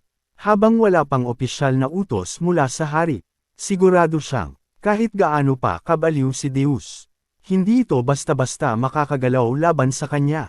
Ngunit, sa mismong sandaling iyon, isang napakalakas na pagsabog ang umalangaw-ngaw. Boom! Nagkawatak-watek ang pintuan ng silid. Para bang hindi ito kailanman umiral. Napamulagat si Tyrion sa sobrang gulat. At mula sa alikabok, isang lalaki ang dahan-daang naglakad papasok. Kalmado itong bumati. Magandang araw, Sword of Caliburn. Pagbati rin sa tagapagmana ng First Sword. Ang lalaking walang pakundangang pumasok ay walang iba kundi si Deus Macallian. Agad na lumapit si Tyrion sa kanyang mesa. Hinugot niya ang kanyang espada at buong pag-iingat na hinarap si Deus. Ano ang pakay mo rito? Malamig ang titig ni Deus. Tila baliw ang kanyang mga mata, ngunit nanatiling kalmado ang kanyang boses. Iisa lang ang gusto kong itanong. Sa nakalipas na 2 araw, kumalat ang napakaraming paninirang puri laban kay Alan Palacio. Hindi man lang kumurap si Deus. Direkta niyang itinanong, ikaw ba ang may kagagawa ng lahat ng iyon? Bahagyang ngumisi si Tyrion. Sa halip na sumagot, ibinalik niya ang tanong. At paano kung totoo ang lahat ng kumakalat na balita? Walang kahit katiting na pag-aalinlangan. Agad sumagot si Deus, hindi yun totoo. Kaya bawiin mo agad ang lahat ng chismis na ipinakalat mo. Napasanggal si Tyrion. Alam mo bang ang ginagawa mo ngayon ay maituturing ng paghihimagsik? Wala ka ng karapatang mag-utos sa akin. Walang emosyon ang mukha ni Deus. Wala akong balak maghimagsik. Pero, posible namang biglang gumuho ang palasyong ito. At baka, ma-accident ka lamang. Napakunot noo si Tyrion. Inaaresto mo ba ako? Umiling si Deus. Hindi, nag-aalala lang ako sa kalagayan ng arkitektura ng gusaling ito. Sa halip na mapanatag, lalo lamang kinabahan si Tyrion. Unti-unti niyang naisip na baka seryoso talaga si Deus. Muli itong humakbang palapit, madilim ang ekspresyon nito, at muli nitong tinanong, babawiin mo ba ang lahat ng chismis? Ngumiti lamang si Tyrion, at marahang umiling. Hindi, sa isip niya, nagpapanggap lamang na makapangyarihan si Deus. Habang wala itong pahintulot mula sa hari, wala itong magagawa laban sa kanya. Dahan-daang itinaas ni Deus ang kanyang kamay, at nagsimulang gumalaw, ang halos hindi nakikitang mga sinulid. Napabuntong hininga siya, nakakalungkot ang naging desisyon mo, Tyrion. Sa isang iglap, gumuho ang kisame, isa-isa itong bumagsak, kasabay ng paglipad ng napakatalam na mga sinulid. Tila papel lamang, ang buong gusali habang hinihiwan ng mga ito. Nang inig ang mga estant ng aklat, at bumagsak ang lahat ng librong naroon. Habang nakatitig si Deus, na may nakakatakot na tingin sa kanyang mga mata, kalmado nitong sinabi, ang bitik sa 8 haligi, na 18 taon ng pinababayaan, sa wakas ay bumigay na rin.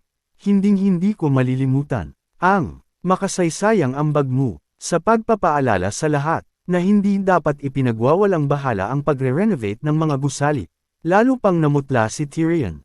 Malakas na yumanig ang buong palasyo, at nagsimulang kumalat ang malalalim na bitek sa sahig. Unti-unting naghihiwalay ang 2 bahagi ng gusali.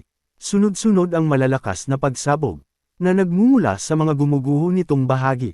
Ang Tyrion na kanina'y kampanteng-kampante, ay tuluyan ng nilamon ng takot. Napapikit siya, At halos pasiga na nakiusap. Tama na, pakiusap, itigil mo na ito. Babawiin ko ang lahat ng ipinakalat kong balita. Sa mismong sandaling iyon, itinigil ni Deus ang kanyang kabaliwan. Nananatiling nakataas ang kanyang kamay, habang ang buong silid ay nabalot ng nakabibinging katahimikan. Tanging ang mabilis na paghinga ni Tyrion ang maririnig.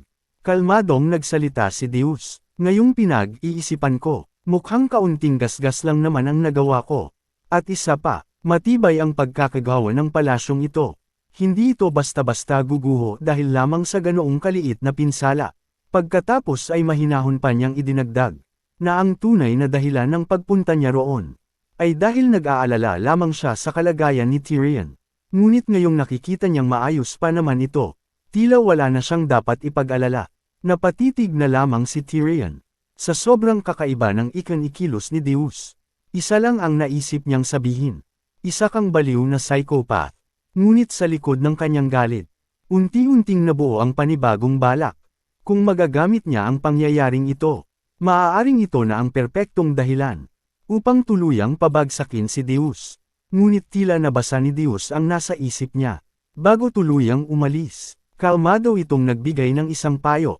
Para na rin sa ikabubuti mo. Kung ayaw mong mabunyag ang malalim mong ugnayan sa isang madilim na organisasyon mula sa ibang bansa, kasama na ang utos mong manggulong ng mga tao, mas mabuting kalimutan mo na ang mga walang saysay na ideyang nasa isip mo. Pagkatapos ay bahagya itong ngumiti. Naniniwala akong, pipili ka ng matalinong desisyon. Matapos sabihin iyon, tumalikod si Deus, at tahimik na umalis. Iniiwan si Tyrion na mag-isang nakatayo sa wasak na silid. Namumula sa galit ang kanyang mukha. Nanginginig ang buong katawan niya, hanggang sa tuluyan siyang sumigaw. At walang habas na pinagbabasag ang lahat ng gamit sa paligid. Lumipas ang isang araw, at isang kakaibang tsismis, ang mabilis na kumalat sa buong kaharian.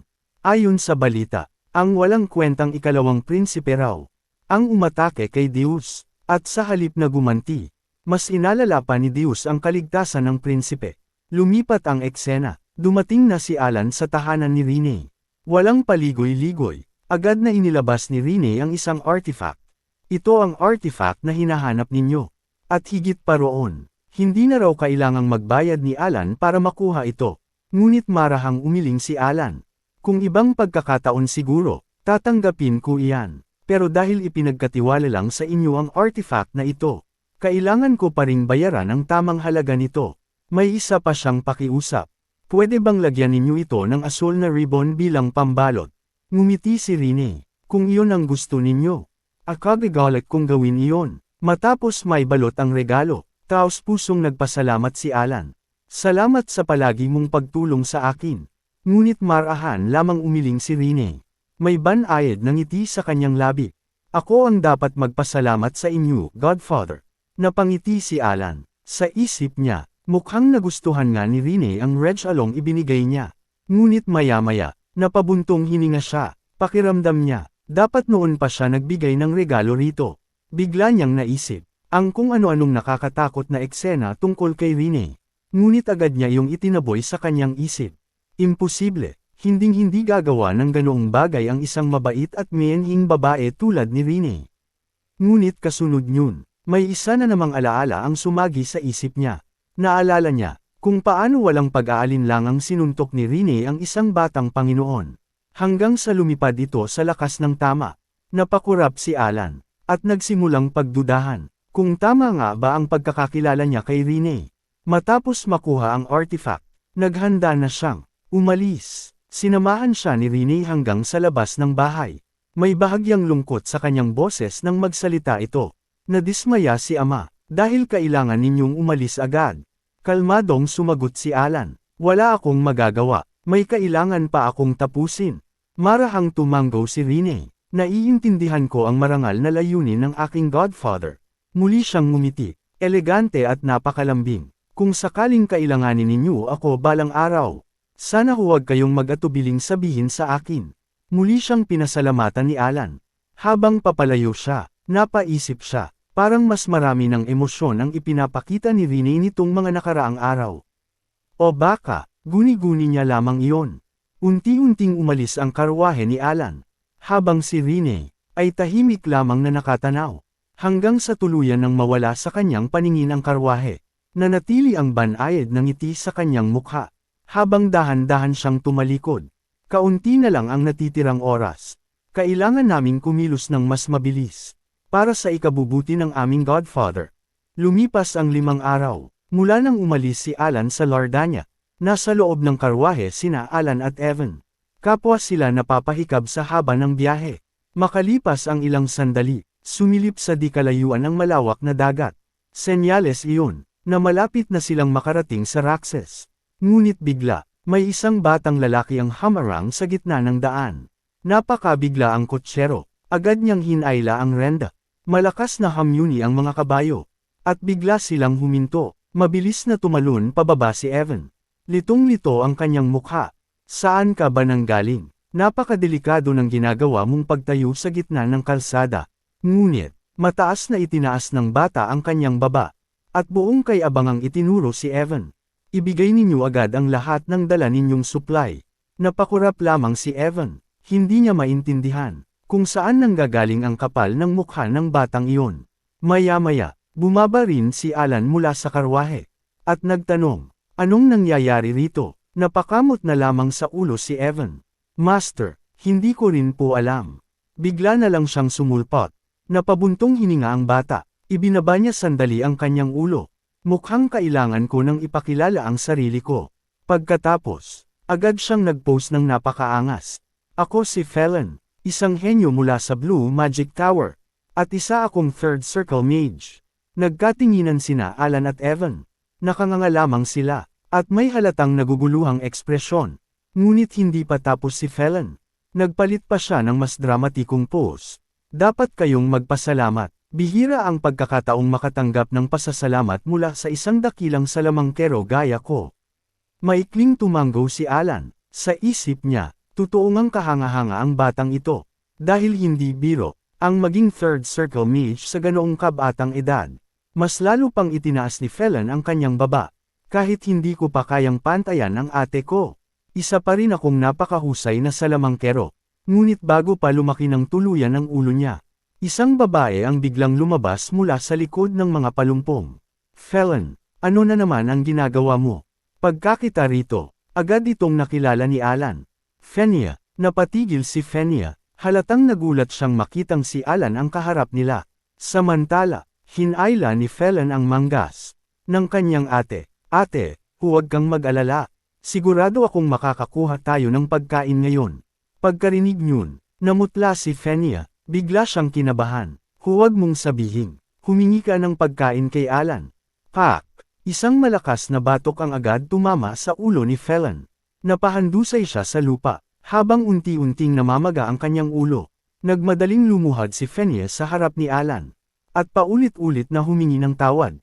Halos mautal siya sa sobrang hiya. Ipinaliwanag niyang, halos buong buhay ng kanyang kapatid ay lumaki sa Blue Magic Tower. Kaya wala na itong natutunang tamang asal. Banayad lamang nang umiti si Alan. Matagal na rin tayong hindi nagkita, Fenia. At huwag kang mag-alala, hindi ko naman iyon pinuproblema. Ang mahalaga lang sa kanya, ay hindi nasakta ng bata. Dahil sa bigla nitong pagtayo sa gitna ng kalsada, napakamot na lamang sa ulo si Fenia. At may pilit ng ngiti itong nagsabi. Isang malaking karangalan ang makasama kayong muli, sir. Pagkakita ni Felon sa sobrang magalang na ugali ng kanyang ate, napanganga siya, hindi siya makapaniwala. Ang ate niyang labis niyang hinahangaan, na walang pag-aalinlangang bumugbog ng nakakainis na maharlika noon, ay marunong palang magsalita ng ganoon kagalang. Biglang nanghina si Felon, sa paningin niya, ang matapang niyang idolo, ay tila sumuko na sa makamundong buhay. Habang si Felon ay nalulugmok sa sariling imahinasyon. Tahimik lamang itong pinagmamasdan ni Evan. Napabuntong hininga siya, talagang kakaiba ang mga batang salamangkero ngayon. Biglang sumigaw si Felon, ate, marunong ka palang gumamit ng magagalang na salita. Sa walang tigil nitong kakadaldo, kitang-kitang kumaibot ang ugat sa noo ni Fenia. Pak, pak, pak, sunod-sunod na batok ang agad tumama kay Felon. Ilang segundo lang. Nakahandusay na naman siya sa lupa. Habang punong-puno ng mga bukol ang kanyang ulo. Agad namang yumuko si Fenia kay Alan. at nahihiyang humingi ng tawad. Pasensya na po, medyo isip bata pa talaga ang kapatid ko. Sa tabi ni Alan, marahang bamulong si Evan. Master, hindi na po ako nagtataka. Marami talagang baliw na salamangkero sa mundong ito. Sa isip ni Alan, hindi naman talaga nakakagulat iyon. Kahit sa laro, kilala na si Fenny sa kanyang kakaibang ugali. Lalo na't noong panahong iyon, nasa bingit na ng pagkawasak ang mundo. Naalala pa niya, ang sinabi noon ng isang napits mula sa Blue Magic Tower. Mag-ingat ka sa Tower Master. Isa siyang psychopath. Pagkatapos makita ang nangyayari ngayon, napaisip si Alan, mukhang tama nga ang babala ng napits. Marahan siyang naglinis ng lalamunan. At tumingin kina Fenny at Felon. Base sa kalagayan ninyo, mukhang may pinagdaraanan kayo. Pareho rin naman tayong papuntang Roxas. Kung gusto ninyo, sumabay na kayo sa amin. Bahagyang tumanggaw si Fenny. Inamin niyang, totoo ngang nahihirapan sila, ngunit, pakiramdam niya ay medyo nakakailang na bumiyahe kasama si Alan. Walang pagbabago ang ekspresyon ni Alan. Malaya kayong tumanggi. Biglang natarante si Fenny. Agad siyang kumaway. Hindi ko po yun ibig sabihin. Kalmado lamang na sumagot si Alan. Nag-aalok lang naman ako ng tulong. Kaya huwag mong pilitin ang sarili mo kung nahihiya ka. Lalo pang nagpanik si Fenny. Agad niyang pinagtagpo ang dalawang kamay. At same time na nakiusap. Pakiusap, payagan ninyo kaming sumama sa inyo. Sa huli, sumama sina Fenny at Felon kina Alan. Muling yumandar ang kanilang karwahe. At ipinagpatuloy ang paglalakbay patungong Roxas. Habang nasa biyahe, abala sina Fenny at Felon sa pagkain. Halatang matagal na silang hindi nakakakain ng maayos. Pinagmamasdan sila ni Alan. Pagkatapos ay kalmado siyang nagtanong. Ano ba ang nangyari? At bakit napunta kayo roon para lang maghanap ng makakain? Sumagot si Fenny. Ipinaliwanag niyang, binigyan sila ng Tower Master ng isang misyon. Ngunit habang nasa biyahe, nagkaroon sila ng maliit na alitan sa mga mangangalakal na kasama nila. Biglang sumingit si Felon. Punong-puno ng sigla ang kanyang boses. Kaya tumakas kami. Sobrang saya ng adventure namin. Napatumba pa namin ang mga manlolokong nagtangkang lokohin kami. At legal pa naming winasak ang palasyo ng pinuno nila. Ngunit bago pa siya makadagdag ng kwento, agad isiniksik ni Fenny ang isang piraso ng tinapay sa kanyang bibig. Tahimik na napatingin si Felon. Habang si Fenny ay napatawa na lamang ng alanganin. Pagkaraan nito, tumingin siya kay Alan. Sigurado akong may mahalaga rin kayong pakay sa Roxas. Ipinagpatuloy niya, habang nasa biyahe raw sila, nakakalap siya ng ilang impormasyon. Isa-isa niya itong ikinwento, ngunit hindi inaasahan ni Alan, na mas mahalaga pa pala ang impormasyong iyon kaysa sa kanyang inaakala. Napakunot-noo siya, maraming barko raw ang misteryosong nawawala. Ipinaliwanag ni Fenny, na lahat ng barkong iyon, ay nawawala malapit sa sinaunang baybayin. Ayon sa mga saksi, parang hinihila ang mga ito, papunta sa kailaliman ng dagat. At pagkatapos, wala nang anumang bakas na natatagpuan. Iniisip ng maraming treasure hunter, na mga merfolk ang may kagagawan nito. Ngunit, matagal nang pinaniniwalaang naubos ang lahing iyon. Kaya hanggang ngayon, wala pa ring makapagpapatunay kung totoo ang mga haka-hakang iyon. Pagkarinig sa paliwanag ni Fenny, natahimik si Alan. Sa una, akala niya ay likas na sako na lamang ang dahilan ng pagkawala ng mga barko. Ngunit kung totoo ngang may kinalaman ng mga merfolk, mas komplikado pala ang sitwasyon kaysa sa inaakala niya. May isa pang bagay ang bumabagabag sa kanya. Sa panahong ito, hindi pa dapat lumilitaw ang mga merfolk. Kahit isaalang-alang pa ang butterfly effect. At ang iba't ibang hindi inaasahang pangyayari. Hindi pa rin makatwiran ang bigla nilang paglitaw.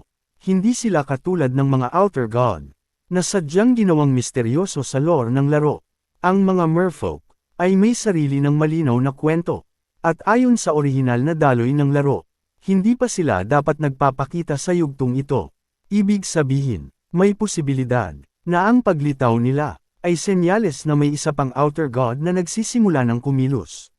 Lumipas ang ilang oras. Sa wakas, dumating ang karwahe ni Alan sa kaharian ng Cornea, isang bayan sa labas ng Roxas, malapit sa daungan ng Kimen. Ipinaliwanag ni Evan na kailangan na nilang sumakay ng barko. kung gusto nilang makarating sa Roxas.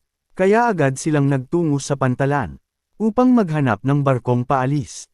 Pagdating nila roon, lumapit sila sa isang kapitan ng barko, at nagtanong tungkol sa pamasahe. Ngunit ang isinagot nito, ay ikinagulat nilang lahat, 100 gintong barya kada tao. Agad na nagalit si Fenia. Nanloloko ka ba? Sobrang mahal naman ng singil mo. Ngunit walang balak makipagtawaran ang kapitan. Mayabang itong ngumisi. Barko ko ito. Ako ang nagtatakda ng presyo. Kung ayaw ninyo, maghintay kayo ng susunod na barko. Aalis iyon makalipas pa ang 2 linggo. Walang emosyon at tinitigan ni Alan ang kapitan. Halata sa ugali nito, na may makapangyarihang taong sumusuporta rito. Naiinis man siya, wala siyang ibang pagpipilian. Wala nang ibang barkong nakahimpil sa daungan. At kung gusto niyang makarating agad sa Roxas, kailangan niyang magbayad. Walang pag-aalinlangan. Agad siyang naglabas ng 400 gintong barya. Nanlaki ang ngiti ng kapitan. Tila nakahanap ito ng perpektong biktima.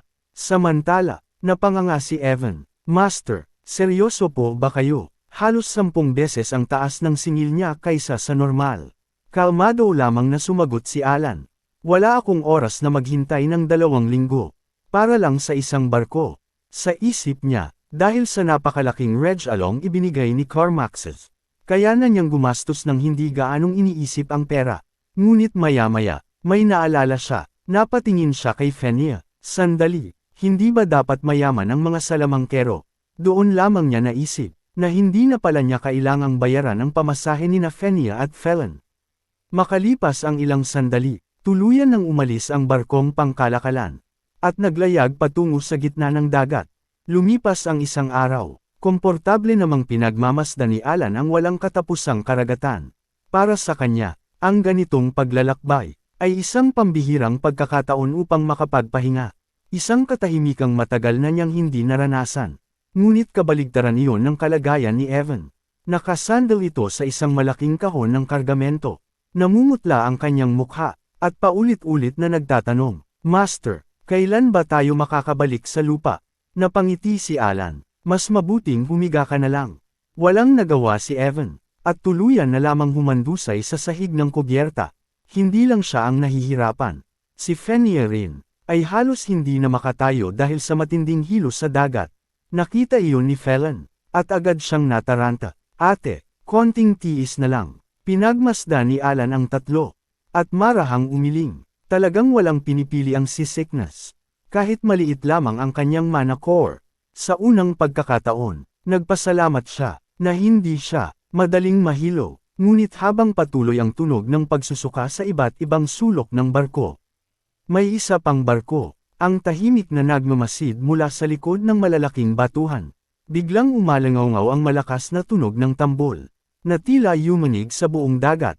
May pag-atake, sigaw ng mga tripulante, ilang sandali lang, isang napakalaking barko, ang biglang lumabas mula sa likod ng mga bato. Mabilis nitong hinabol ang sinasakyang barko ni Alan. Namutla ang kapitan, kasabay ng lahat ng kanyang tripulante. Napakunot noo si Alan, hindi niya maintindihan kung bakit biglang nagbago ang sitwasyon. Kasunod nito, umalangaw ang malalakas na tawanan. Habang isa-isang tumatalo ng mga pirata mula sa kanilang barko. Nakataas ang kanilang mga espada. At puno ng kasakiman ang kanilang mga mata. Ilang dosenang pirata, ang sabay-sabay na lumusab. Malakas nilang binangga ang barkong pangkalakalan. Boom! Matinding yumanig ang buong sasakyan. Nawalan ng balanse si Alan. Malakas na tumama ang katawan ni Alan sa dingding ng barko. Napabuntong hininga siya, isa pang malakas na bangga. At baka maulit pa ang trahedya ng Titanic. Sa loob lamang ng ilang sandali, tuluyan nang nasakop ng mga pirata ang barkong pangkalakalan. Samantala, si Fenia ay halos hindi pa rin makagalaw. Patuloy siyang pinahihirapan ng matinding seasickness. Nakasandal lamang siya sa gilid ng barko. At wala ng lakas para lumaban. Napakunot noo si Alan. Kapwa walang silbi sina Evan at Fenia dahil sa hilo sa dagat. At kung gagamit naman siya ng malakas na mahika, baka masira ang barko, at mas mapahamak silang lahat. Habang nag-iisip siya ng paraan, biglang may malamig na talam na dumampi sa kanyang leeg.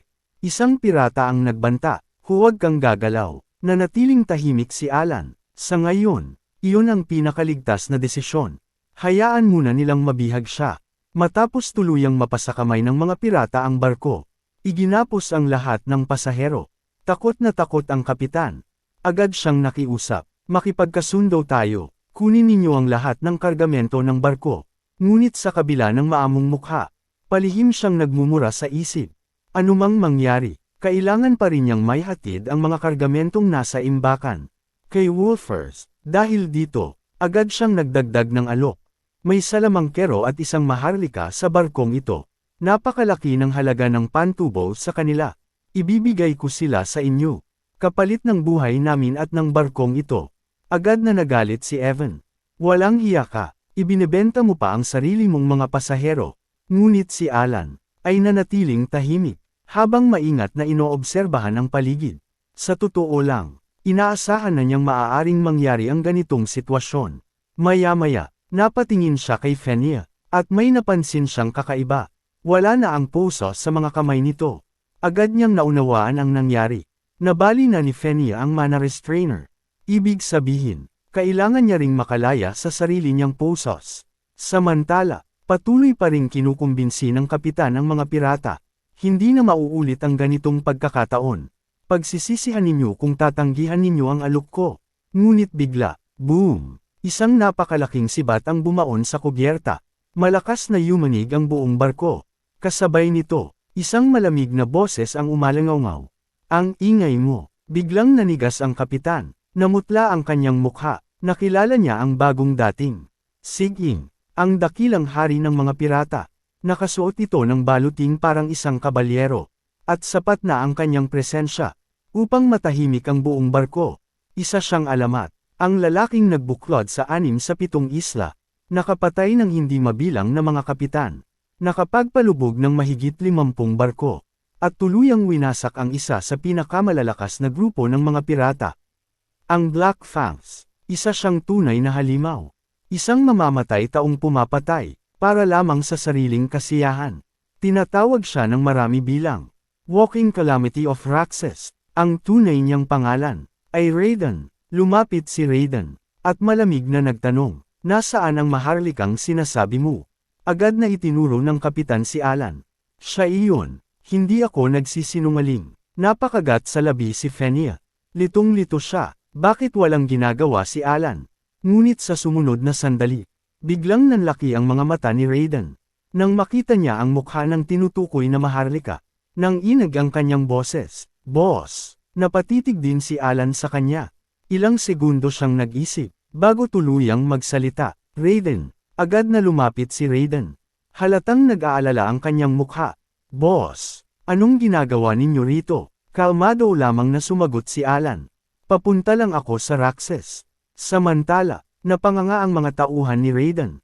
Ganoon din si Evan. Hindi sila makapaniwala. Ang kinatatakutang pinuno ng mga pirata ay magalang na tinatawag na boss ang isang binatang maharlika. Samantala, kumislap ang mga mata ni Felon. Lalo lamang lumaki ang kanyang kuryosidad. Kung pati ang Walking Calamity of Raxes ay yumuyuko kay Alan, sino ba talaga ang taong ito? Nakangiting winasak ni Raiden ang puso sa kamay ni Alan. Boss, dapat nagsabi kayo kung pupunta kayo rito. Kalmado lamang na sumagot si Alan. Sa totoo lang, balak talaga niyang hanapin si Raiden matapos niyang tapusin ang lahat ng kanyang mga gawain. Kaya ang muling pagkikita nilang ito, ay isang bagay na hindi niya inaasahan. Sa isip niya, kanina pa siya nag-aalinlangan, kung ang lalaking nasa harapan niya, ay si Raiden nga ba talaga? Sa loob ng laro, napakakaunti lamang ng impormasyon tungkol kay Raiden. Ang alam lang niya, isa ito sa 5 deadly sins. May puting buhok, at puting mga mata. Bukod pa roon, ang tanging nakita niya, ay ang ilustrasyon ni Raiden matapos itong maging isa sa 5 deadly sins. Hindi kailanman ipinakita sa laro ang tunay nitong anyo bago ang panahong iyon. Kaya hindi niya inasahan na tama pala ang kanyang hinala. Lahat ng iyon ay nabuo lamang mula sa mga sinabi ni Evan. At sa iba't ibang pahiwatig na kanyang napansin. Napangiti si Alan. Kahit siya ay bahagyang namangha. Lumapit si Raiden kay Evan. Nakangiti itong bumati. Matagal na rin tayong hindi nagkita. Mahinang ngumiti si Evan. Salamat. sa pagprotekta kay Master. Ngunit sa mismong sandaling iyon, swish! Isang sibat ang biglang lumipad na parang kidlat. Splurg! Diretso nitong tinuhag ang ulo ng kapitan. At sa lakas ng tama, humiwalay ang ulo nito sa kanyang katawan. Sumambulat ang dugo, na tumalsik sa buong kubyerta. Ngunit si Raiden, ay nakangisi lamang. Ang walang hiyang iyon, nang ahas pang sabihing ibebenta niya ang boss ko.